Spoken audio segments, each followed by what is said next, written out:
Chapter 10. Cute kid you got there, with the itty-bitty boots and murderous grin. Do you know the name Caligula, dear reader? If not, consider yourself lucky. All around the cistern, cactus dryads puffed out their spikes. Mellie's lower half dissolved into mist. Even baby Chuck coughed up a piece of styrofoam. Caligula! Coach Hedge's eye twitched the same way it had when Mellie threatened to take away his ninja weapons. Are you sure? I wished I wasn't. I wished I could announce that the third emperor was kindly old Marcus Aurelius, or noble Hadrian, or bumbling Claudius. But Caligula... Even for those who knew little about him, the name Caligula conjured the darkest, most depraved images.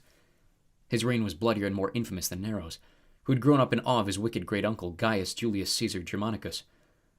Caligula, a byword for murder, torture, madness, excess.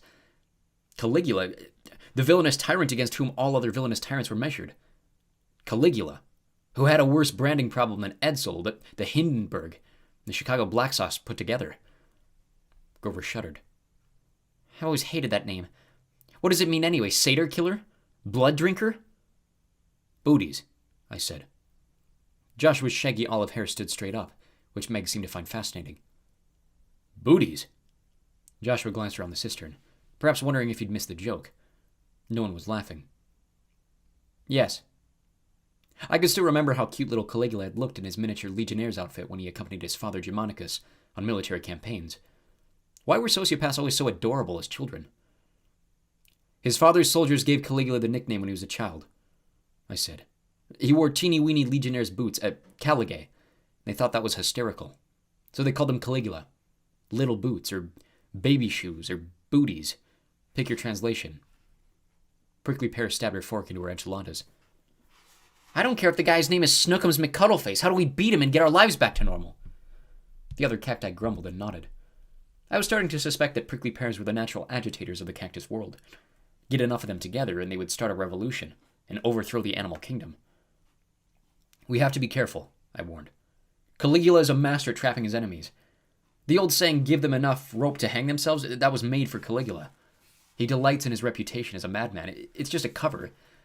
He's quite sane. He's also completely amoral, even worse than... I stopped myself. I'd been about to say worse than Nero, but how could I make such a claim in front of Meg, whose entire childhood had been positioned by Nero and his alter ego, the Beast? Careful, Meg, Nero would always say. Don't misbehave or you'll wake the Beast. I love you dearly, but the Beast... Well, I would hate to see you do something wrong and get hurt.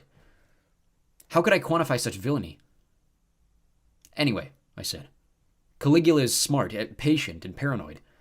If this burning maze is some elaborate trap, part of some bigger plan of his, it won't be easy to shut down.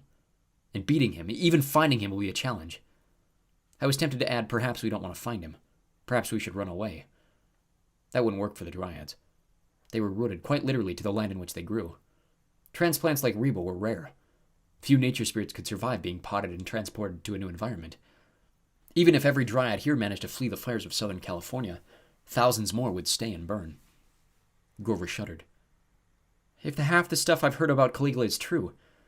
He paused, apparently realizing that everyone was watching him, gauging how much they should panic based on Grover's reaction. I, for one, didn't want to be in the middle of a room filled with cacti that were running around screaming. Fortunately, Grover kept his cool. Nobody's unbeatable, he declared. Not titans, giants, or gods, and definitely not some Roman emperor named Booties. This guy is causing Southern California to wither and die. He's behind the droughts, the heat, the fires. We have to find a way to stop him. Apollo, how did Caligula die the first time? I tried to remember. As usual, my mortal hard drive of a brain was shot full of holes, but I seemed to recall a dark tunnel packed with Praetorian guards, crowding around the emperor, their knives flashing and glistening with blood. His own guards killed him, I said, which I'm sure has made him even more paranoid. Macro mentioned that the emperor kept changing his personal guard. First automatons replaced the praetors, and then he changed them again to mercenaries and strixes and big ears. I don't know what that means. One of the Dryads huffed indignantly. I guess she was Chola, since she looked like a cholla plant. Wispy white hair, a fuzzy white beard, and a large paddle-shaped ears covered with bristles. No decent big-eared person would work for such a villain. What about other weaknesses? The Emperor must have some. Yeah, Coach Hedge chimed in. Is he scared of goats? Is he allergic to cactus sap? Aloe Vera asked hopefully. Not that I know of, I said. The assembled Dryads looked disappointed. You said you got a prophecy in Indiana, Joshua asked. Any clues there? His tone was skeptical, which I could understand. A Hoosier prophecy doesn't have the same ring to it as a Delphic prophecy. I have to find the Westward Palace, I said, which must mean Caligula's base. No one knows where that is, grumbled Pear. Perhaps it was my imagination, but Melly and Gleason seemed to exchange an anxious look. I waited for them to say something else, but they didn't. Also from the prophecy, I continued, I have to wrest from him the crossword speaker's breath, meaning, I think, that I have to free the Erythraean Sibyl from his control. Does the Sibyl like crosswords? Reba asked. I like crosswords. The oracle gave her prophecies in the form of word puzzles, I explained. Like crosswords, or acrostics.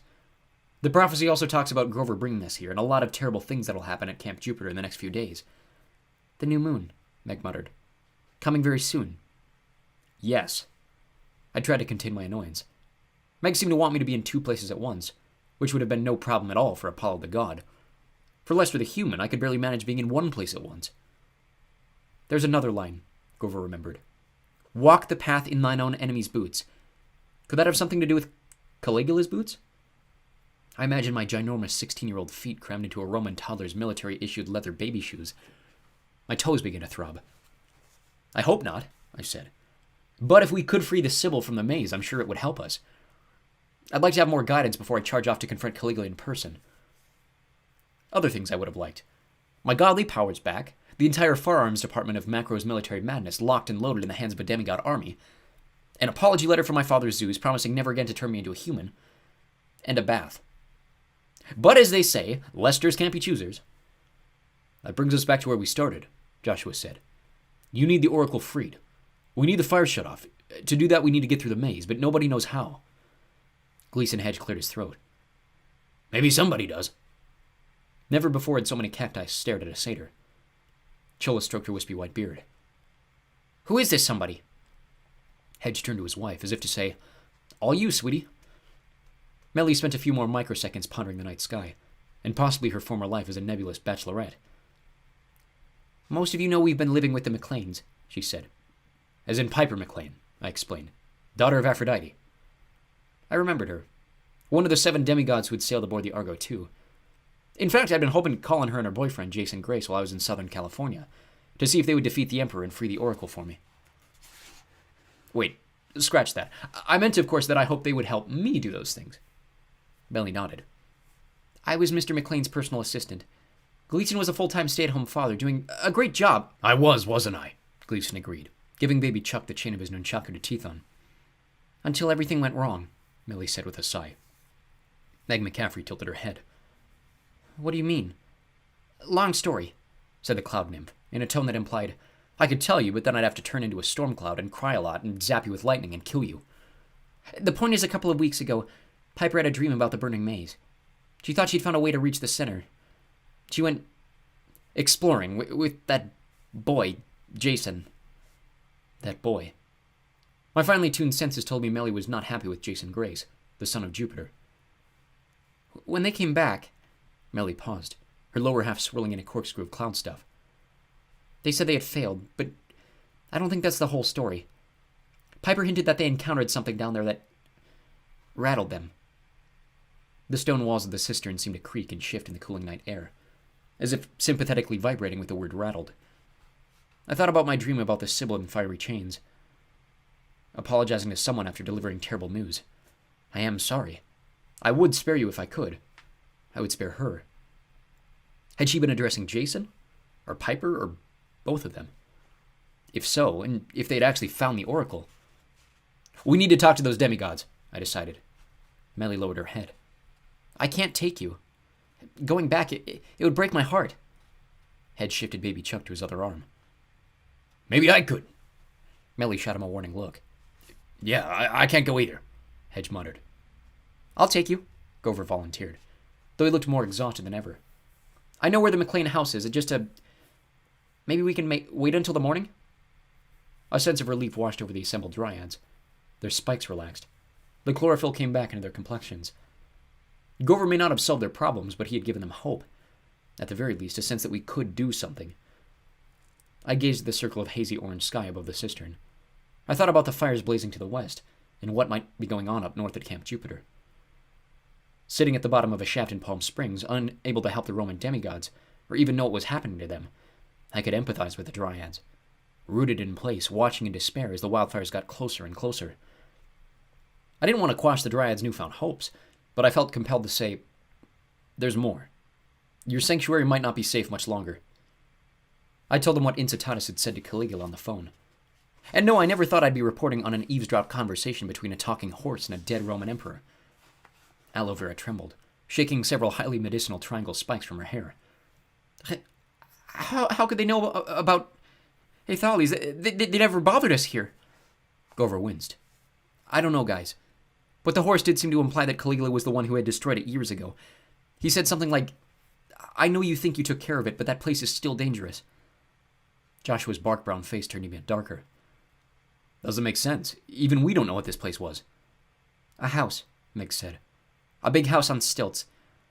These cisterns, they were support columns. Geothermal cooling, water supply. The Dryads bristled all over again.